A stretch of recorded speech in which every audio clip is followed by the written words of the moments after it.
ಸಂವಿಧಾನದ ಪೀಠಿಕೆಯಿಂದ ಸಮಾಜವಾದಿ ಮತ್ತು ಜಾತ್ಯತೀತ ಪದಗಳನ್ನು ಕಿತ್ತು ಹಾಕಬೇಕೆಂದು ಆರ್ಎಸ್ಎಸ್ ಪ್ರಧಾನ ಕಾರ್ಯದರ್ಶಿ ದತ್ತಾತ್ರೇಯ ಹೊಸಬಾಳೆ ಹೇಳಿಕೆ ನೀಡಿರುವುದು ಖಂಡನೀಯ.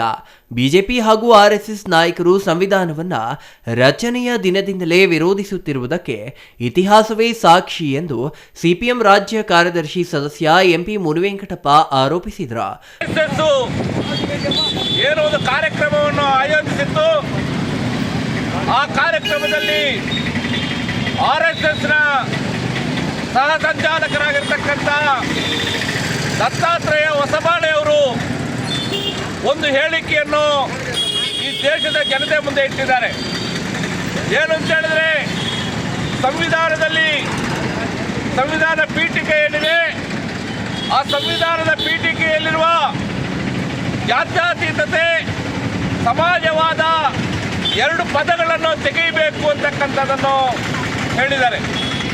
ಇಷ್ಟು ಮಾತ್ರ ಅಲ್ಲ, ಈ ಹೇಳಿಕೆಯನ್ನು ಹಲವಾರು ಬಿಜೆಪಿಯ ಕೇಂದ್ರ ಸರ್ಕಾರದ ಮಂತ್ರಿಗಳು ಅದನ್ನು ಸರಿ ಎಂದು ಪ್ರತಿಪಾದನೆ ಮಾಡಿದ್ದಾರೆ.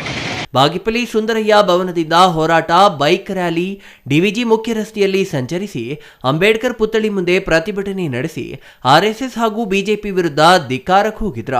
ಈ ವೇಳೆ ಮಾತನಾಡಿದ ಮುನಿವೆಂಕಟಪ್ಪ, ತುರ್ತು ಪರಿಸ್ಥಿತಿಯ ವೇಳೆ ಸಂವಿಧಾನ ಪೀಠಿಕೆಗೆ ಸೇರಿಸಲಾದ ಸಮಾಜವಾದ ಮತ್ತು ಜಾತ್ಯತೀತ ಪದಗಳು ಭಾರತದ ಪ್ರಜಾತಂತ್ರ ವ್ಯವಸ್ಥೆ ಪ್ರತಿಪಾದಿಸುವ ಸಮಾನತೆ, ಸೌಹಾರ್ದತೆ ಮತ್ತು ಸಮಗ್ರ ಅಭಿವೃದ್ಧಿಯ ಸಾಮಾಜಿಕ ನ್ಯಾಯದ ಭದ್ರ ಬುನಾದಿಯ ಅಡಿಗಲ್ಲುಗಳಾಗಿವೆ.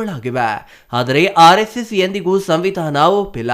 ಭಾರತದ ಸ್ವಾತಂತ್ರ್ಯ ಹೋರಾಟದಲ್ಲಿ ಭಾಗಿಯಾಗದೇ ಇರುವ ಜನರಿವರು.